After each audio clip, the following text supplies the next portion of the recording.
بسم اللہ الرحمن الرحیم الحمد للہ رب العالمین والصلاة والسلام علی رسولہ النبی الکریم وعلی آلہ واصحابہ اجمعین۔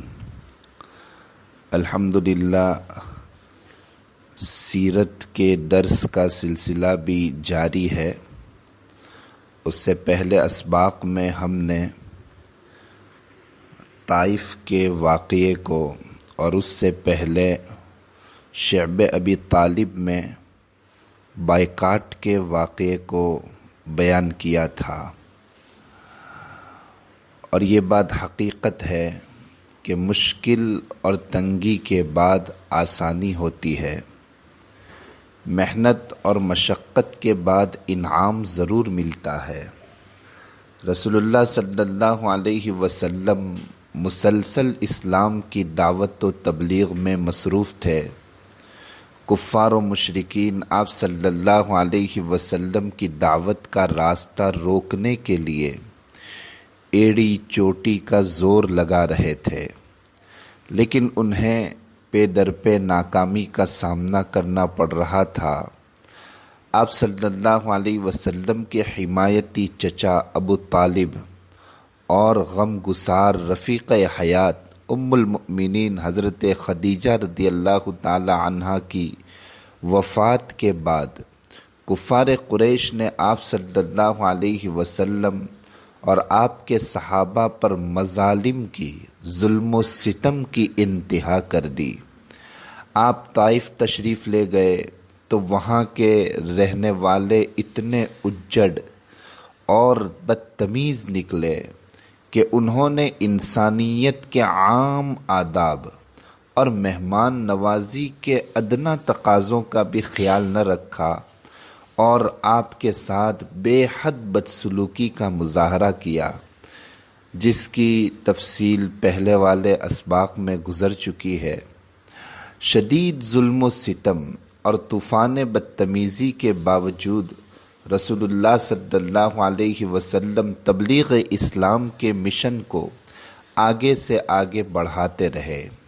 آپ صلی اللہ علیہ وسلم کی دعوت مکہ مکرمہ اور مکہ مکرمہ سے قریب دوسرے ارد گرد کے قبائل میں پھیل چکی تھی۔ شعب ابی طالب کے موقع پر جو ذلت آمیز سلوک کفار مکہ نے کیا تھا کہ آپ کا بائیکاٹ کیا تھا اور آپ کو ایک جگہ بند ہونے پر مجبور کر دیا تھا اور بہت زیادہ تکلیفیں دی گئی تھی، تو اس کی رہی سہی کسر سفر طائف میں پوری ہو گئی تھی کہ طائف والوں نے اوباش اور آوارہ قسم کے لڑکوں کو آپ کے پیچھے لگا دیا تھا، جو آپ کے ساتھ بدسلوکی کر رہے تھے۔ انہی دلدوز حالات میں اللہ تعالیٰ نے آپ کو اسراء اور معراج کی عزت سے سرفراز فرمایا۔ یہ واقعہ اس بات کی روشن دلیل تھا کہ سرور کائنات صلی اللہ علیہ وسلم کو کفار و مشرکین کی جانب سے جن سنگین اذیتوں کا سامنا کرنا پڑ رہا تھا، وہ اس وجہ سے قطعی طور پر نہیں کہ اللہ تعالیٰ نے آپ کو بے یار و مددگار چھوڑ دیا ہے، بلکہ یہ تو اللہ تعالیٰ کی سنت ہے کہ ہر دور میں اس کے محبوبوں کو خالص توحید کی دعوت دیتے ہوئے اس قسم کے سنگین حالات سے گزرنا پڑتا ہے۔ پروردگار عالم نے خود ہی آپ پر اپنا خاص فضل و کرم فرمایا اور آپ کو یہ عظیم اور بے مثال معجزہ عطا فرمایا۔ یقیناً اسراء اور معراج کا واقعہ رسول اللہ صلی اللہ علیہ وسلم کی عظمت اور فضیلت کی روشن دلیل ہے۔ اسراء اور معراج کا واقعہ تمام خاص اور عام لوگوں میں واقعہ معراج کے نام سے مشہور ہے۔ احادیث اور سیرت کی کتابوں میں محدثین کرام اور مورخین کرام نے کم و بیش 45 صحابہ کرام کے اسماء گرامی درج کیے ہیں جن سے واقعہ معراج مروی ہے۔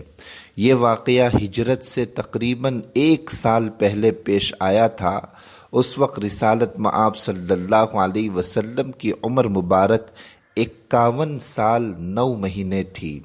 تاریخ کائنات کا یہ نادر واقعہ ان خصوصی انعامات ربانی میں سے ایک ہے جن کے لیے اللہ تعالیٰ نے محمد رسول اللہ صلی اللہ علیہ وسلم کو چن لیا تھا۔